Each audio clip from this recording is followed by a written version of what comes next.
February 1981, the small town of Brookfield, Connecticut becomes the setting for one of the strangest murder cases in American history.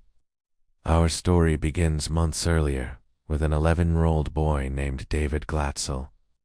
David has been acting strange, screaming at shadows, describing visions of a dark, demonic figure.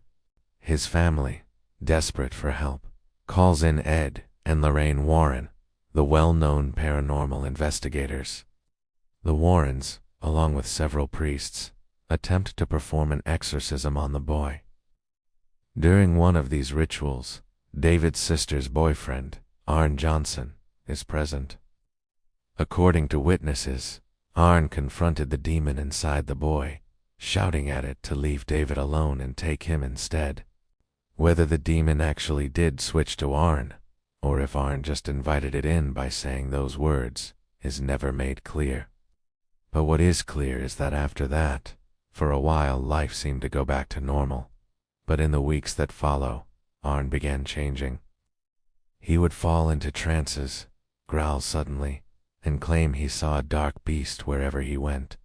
Friends and family noticed his personality slipping into something sinister.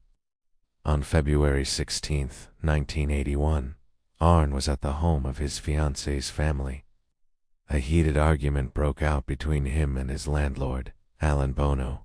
Witnesses said that suddenly Arne growled like an animal, pulled out a knife and stabbed Bono multiple times in a frenzy. Then, as if waking from a dream, he walked into the woods in a daze.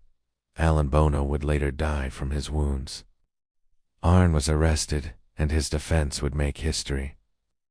His lawyer argued that this was the first U.S. murder case where the defense argued demonic possession, that Arne was not responsible for his actions because a supernatural force had taken control of him.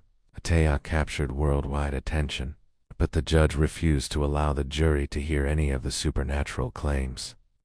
He said demonic possession was not a legal defense in a court of law. Without the ability to present their case, Arne's lawyers were forced to concede on the insanity plea. And so the jury never heard the supernatural claims and convicted Arne of manslaughter. He served 5 years of a 10 to 20-year sentence. The Warrens always stood by their story, insisting the demon that tormented David Glatzel entered Arne that day during the exorcism. But skeptics dismissed it as mass hysteria. Believers, however, call it undeniable proof that evil can take over the human soul. This is the host with the Warrens. Get ready for more terrifying tales from the Warrens next week. Until then, stay safe, and remember, the truth is out there.